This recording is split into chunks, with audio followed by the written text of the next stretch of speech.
मुरली अमृत की धारा है धारा, जो देती दुखों से किनारा।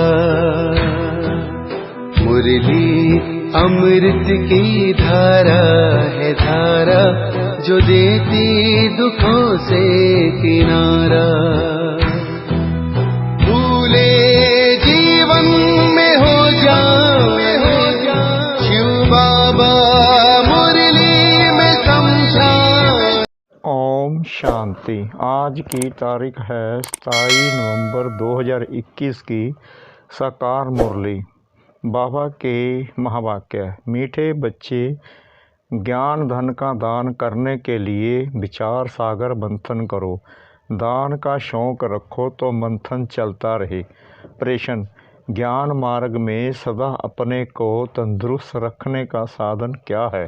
उत्तर, सदा अपने आप को तंदुरुस्त रखने के लिए बाबा द्वारा जो भी ज्ञान घास यानी मुरली मिलती है उसे खाकर फिर उगारना चाहिए, अर्थात मंथन करना चाहिए। जिन बच्चों को मंथन करने की अर्थात हजम करने की आदत है वह बीमार नहीं पड़ सकते। सदा तंदुरुस्त वह हैं जिसमें विकारों की बीमारी नहीं। गीत। तू प्यार का सागर है। तू प्यार का सागर है, तू प्यार का सागर है। तेरी एक बूंद के प्यासे हम, तेरी एक बूंद के प्यासे हम, लौटा जो दिया तूने। ओम शांति। बच्चों ने गीत सुना। मनुष्य जो भी गीत आदि बनाते हैं, शास्त्र आदि सुनाते हैं, समझते कुछ भी नहीं हैं। जो कुछ पढ़ते आए हैं उससे कोई का कल्याण नहीं हुआ है और ही अकल्याण होता आया है। सर्व का कल्याणकारी एक ही ईश्वर है। तुम समझते हो हमारा कल्याण करने वाला आया हुआ है, कल्याण का रास्ता बता रहे हैं। खास तुम भारतवासियों का, आम सारी दुनिया का कल्याण करने वाला एक बाप ही है। सतयुग में सबका कल्याण था, तुम सब सुख धाम में थे और बाकी सब शांति धाम में थे। यह बच्चों की बुद्धि में है, परंतु पॉइंट खिसक जाती है, पूरी धारणा नहीं करते हैं। अगर एक पॉइंट पर विचार सागर मंथन करते रहें तो ऐसा ना हो। जानवरों में जितना अकल है आजकल के मनुष्यों में उतना भी अकल नहीं। जानवर गौ घास खाते हैं तो उगारने रहते हैं, तुमको भी भोजन मिलता है, परंतु तुम फिर सारा दिन उगारते नहीं हो। वह तो सारा दिन उगारते ही रहते हैं। यह तुमको मिलता है ज्ञान घास। योग और ज्ञान, इस पर दिन भर विचार सागर मंथन करते रहना चाहिए। जिनको सर्विस का शौक़ नहीं वह विचार सागर मंथन करके क्या करेंगे? शौक़ नहीं तो करेंगे भी नहीं।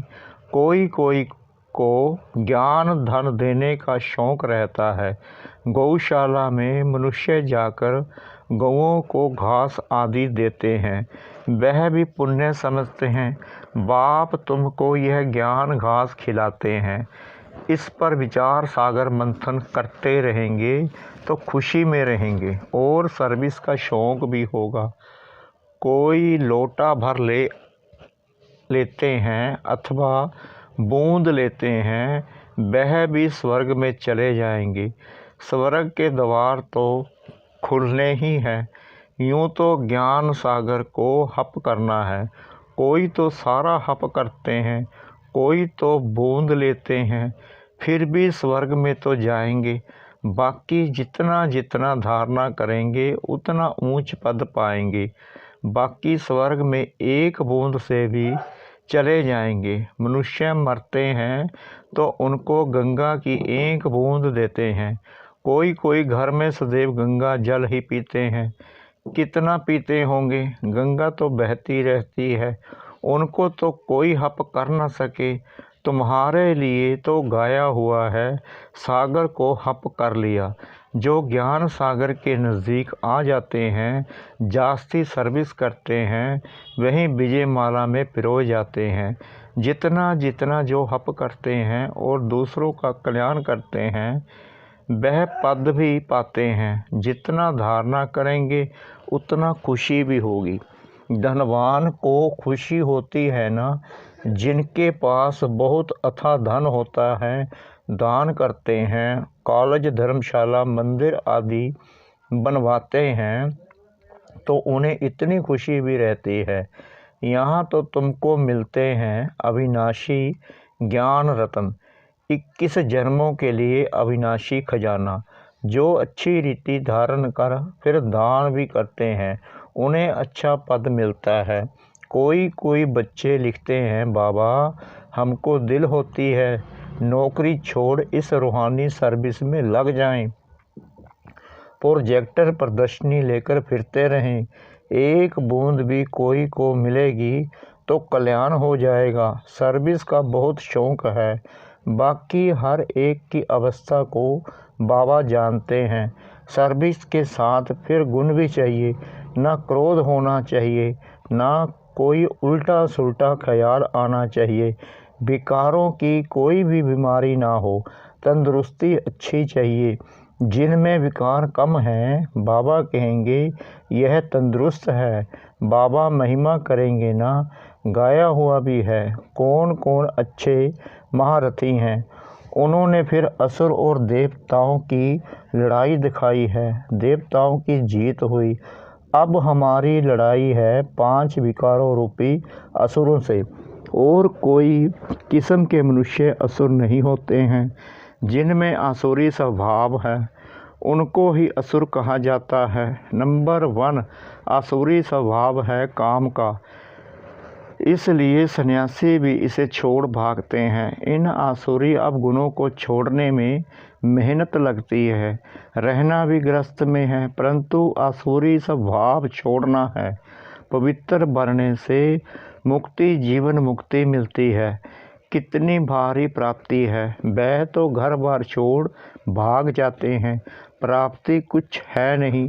इन चित्रों में कितनी अच्छी अच्छी बातें समझने की हैं। वे लोग तो सिर्फ चित्रों का शौक़ करते हैं, सिर्फ चित्र देखने के लिए कितने जाते हैं, फ़ायदा कुछ भी नहीं। यहाँ इन चित्रों में कितना ज्ञान है, इससे फ़ायदा बहुत होता है। इसमें आर्ट आदि की कोई बात नहीं, ना कोई बनाने वाले की होशियारी आदि है। उन्हों के तो नाम चित्र पर लिखे हुए होते हैं। आर्टिस्ट को भी इनाम मिलता है। कई इतना समझते हैं, हाँ बाप को तो ज़रूर याद करना चाहिए। इतना कहा तो भी प्रजा बनी। प्रजा तो अथाह बननी है। मैं तो हूँ ज्ञान का सागर, एक बूंद भी किसको मिलने से स्वर्ग में आ ही जाएंगे। तुम समझते हो प्रदर्शनी मेले से बहुतों का कल्याण होता है। ईश्वर कल्याणकारी है ना, तुम्हारा भी कल्याण हो रहा है, परंतु इसमें फिर अपना विचार सागर मंथन करता रहे, स्मृति में लाता रहे तो बहुत फ़ायदा होगा। उल्टी सुल्टी बातें तो एक कान से सुन दूसरे कान से निकाल देनी चाहिए। बाप कहते हैं, मैं तुमको बहुत अच्छी बातें सुनाता हूँ। नंबर 1 मुख्य बात एक ही है, कोई को भी बाप का परिचय दो। बस एक बाप को याद करो, वही सब कुछ है। भक्ति मार्ग में बहुत ऐसे होते हैं, बोलो आप तो यह बहुत अच्छा करते हो, उंगली से इशारा करते हैं, सब कुछ परमात्मा कराते हैं। वह सबका कल्याणकारी ऊपर में रहते हैं। रहती तो तुम आत्माएं भी वहाँ ही हो। यह सारी ज्ञान की बातें तुम अभी समझते हो। बाप कहते हैं, बच्चे अभी तुम्हारा ये कपड़ा यानी शरीर सड़ गया है। सतयुग त्रेता में कितना अच्छा बस्तर था, अब सड़ा हुआ बस्तर कहाँ तक पहनेंगे। परंतु यह कोई भी समझते नहीं है। बाप आकर जब समझाएं तब समझे। अभी तुम बच्चे समझते हो, ज्ञान देने वाला है ही एक बाप। वह है सागर। जो सागर हप कर लेते हैं वही विजय माला के दाने बन जाते हैं। वो सदैव सर्विस पर ही तत्पर रहते हैं। बाबा आए ही हैं बच्चों को पावन बनाने। पावन बनकर फिर वापस जाना है। जहाँ से आए हैं फिर वहाँ ही जाएंगे। नंबर वार, आगे पीछे नहीं जा सकते। नाटक में एक्टर्स का एक्ट टाइम पर होता है ना, इसमें भी जो एक्टर्स हैं वह नंबर वार अपने अपने समय पर आते जाएंगे। यह बेहद का नाटक बना हुआ है। ब्रह्मा में हम आत्माएं बिंदी रहती हैं, वहाँ और कुछ क्या होगा। कहाँ एक आत्मा बिंदी, कहाँ इतना बड़ा शरीर। आत्मा कितनी थोड़ी जगह लेगी। ब्रह्मा महातत्व कितना बड़ा है। जैसे पोलार का इंड नहीं, वैसे ब्रह्मा महातत्व की भी इंड नहीं होती है। कितनी कोशिश करते हैं अंत पाने की, परंतु पा नहीं सकते। कितना माथा मारते रहते हैं, परंतु कोई चीज़ ही नहीं जिसको पकड़े या पार जाए। साइंस का घमंड कितना है, कुछ भी फायदा नहीं। सुना है ना, आकाश ही आकाश, पाताल ही पाताल। समझते हैं मून में दुनिया होगी, वह भी ड्रामा में उन्हों का पार्ट है। फायदा कुछ नहीं। बाप तो आकर हमको विश्व का मालिक बनाते हैं, कितना फ़ायदा है। बाकी मून में जाओ, छू मंत्र से भभूत आदि निकालो, इससे फ़ायदा क्या। अब तो हम बेहद के बाप से बेहद का बरसा लेते हैं, कल्प कल्प लेते आए हैं। वर्ल्ड की हिस्ट्री ज्योग्राफी रिपीट होती है, यह चक्कर फिरता रहता है। दुनिया में पहले सिर्फ भारत ही था, भारतवासी ही विश्व के मालिक थे।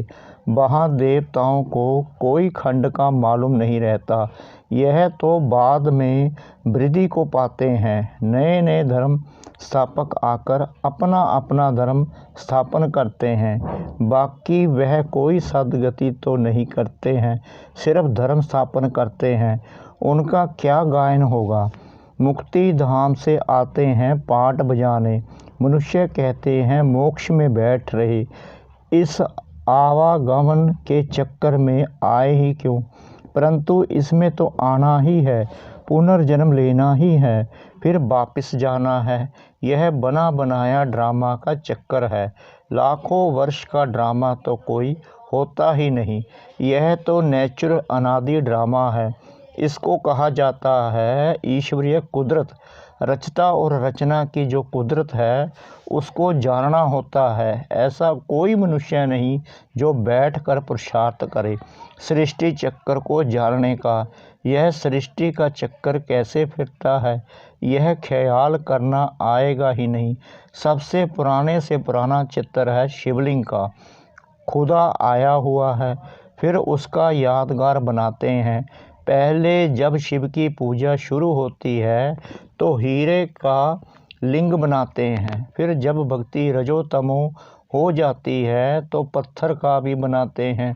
शिव बाबा तो हीरो का नहीं है, वह तो एक बिंदी है। पूजा के लिए बड़ा बनाते हैं, समझते हैं हम हीरे का शिवलिंग बनाए। सोमनाथ के इतने बड़े मंदिर में एक बिंदी रखे तो समझ में भी न आए। बाप समझाते हैं भक्ति मार्ग में क्या क्या होता है। साइंस वाले इन्वेंशन करते रहते हैं, अच्छी अच्छी चीज़ें निकालते रहते हैं, विनाश के लिए भी निकालते रहते हैं। आगे बिजली थोड़ी थी, मिट्टी का दीपक जलाते थे।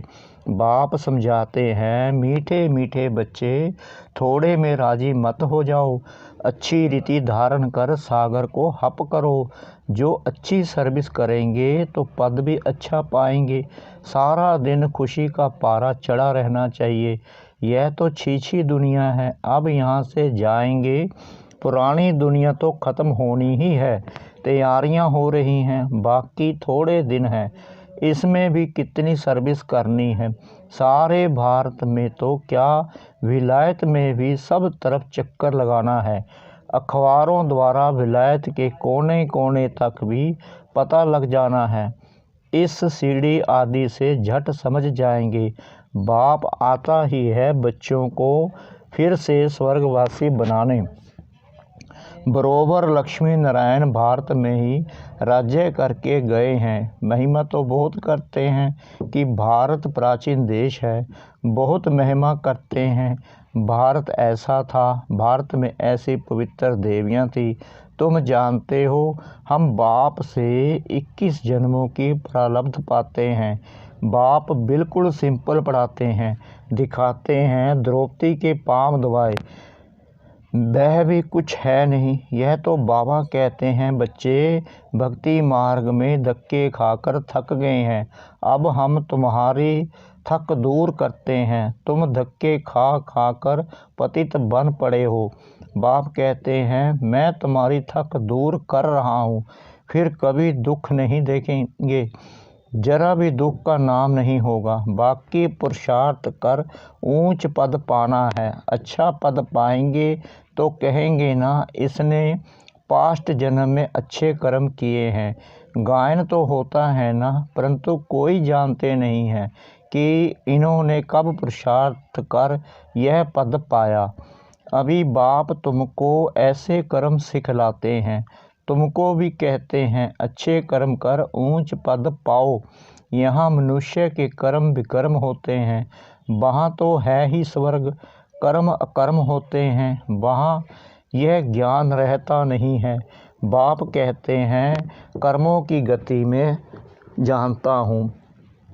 इस समय जो अच्छा कर्म करेंगे वह फल भी अच्छा पाएंगे। यह कर्म क्षेत्र है। कोई बहुत अच्छे कर्म करते हैं, कोई है जिन्हें सर्विस की तांत लगी रहती है। पूछते हैं, बाबा हमारे में कोई खामी है क्या? नहीं, सर्विस तो जितनी कर सकेंगे उतनी करेंगे। सर्विस वृद्धि को पाती रहेगी। सर्विस करने वाले भी निकलते जाएंगे। दिल में आथत है, बाकी थोड़े रोज हैं। अब ऐसा पुरुषार्थ करें जो वहाँ भी ऊंच पद पाएं। बाबा यह ज्ञान घास खिलाते हैं, कहते हैं उगारते रहो तो धारणा पक्की हो जाए, खुशी का पारा भी चढ़े। बहुत सर्विस करनी है, बहुतों को पैगाम देना है। तुम पैगंबर के बच्चे पैगंबर हो। एक दिन बड़े अखबारों में भी तुम्हारे चित्र पढ़ेंगे। विलायत तक तो अखबारें जाती हैं ना, चित्रों से समझ जाएंगे। यह नॉलेज तो गॉड फादर की है, बाकी मेहनत है मन मना भव होने की। वह भारतवासी ही मेहनत करते हैं। अच्छा, मीठे मीठे सिखला दे बच्चों प्रति माता पिता बाप दादा का याद प्यार और गुड मॉर्निंग। रूहानी बाप की रूहानी बच्चों को नमस्ते। हम रूहानी बच्चों की रूहानी बाप दादा को श्रद्धा भरी प्रेम भरी नमस्ते। शुक्रिया बाबा, शुक्रिया बाबा, शुक्रिया बाबा इस मीठी मुरली के लिए। धारणा के लिए मुख्य सार नंबर 1, बाप जो अच्छी अच्छी बातें सुनाते हैं उन पर विचार सागर मंथन कर बहुतों का कल्याणकारी बनना है। उल्टी सुल्टी बातें एक कान से सुन दूसरे से निकाल देनी है। नंबर 2, कोई भी आसुरी स्वभाव है तो उसे छोड़ना है। बाप जो ज्ञान घास खिलाते हैं उसे उगारते रहना है।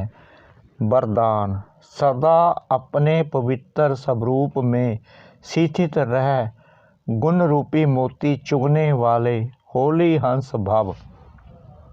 आप होली हंसों का स्वरूप है, पवित्र और कर्तव्य है सदैव गुणों रूपी मोती चुगना। अवगुण रूपी कंकड़ कभी भी बुद्धि में स्वीकार ना हो, लेकिन इस कर्तव्य को पालन करने के लिए सदैव एक आज्ञा याद रहे कि ना बुरा सोचना है, ना बुरा सुनना है, ना बुरा देखना है, ना बुरा बोलना है। जो इस आज्ञा को सदा स्मृति में रखते हैं वह सदा सागर के किनारे पर रहते हैं। हंसों का ठिकाना है ही सागर। स्लोगन: चलते फिरते फरिश्ता स्वरूप में रहना यही ब्रह्मा बाप की दिल पसंद गिफ्ट है। चलते फिरते फरिश्ता स्वरूप में रहना यही ब्रह्मा बाप की दिल पसंद गिफ्ट है। ओम शांति।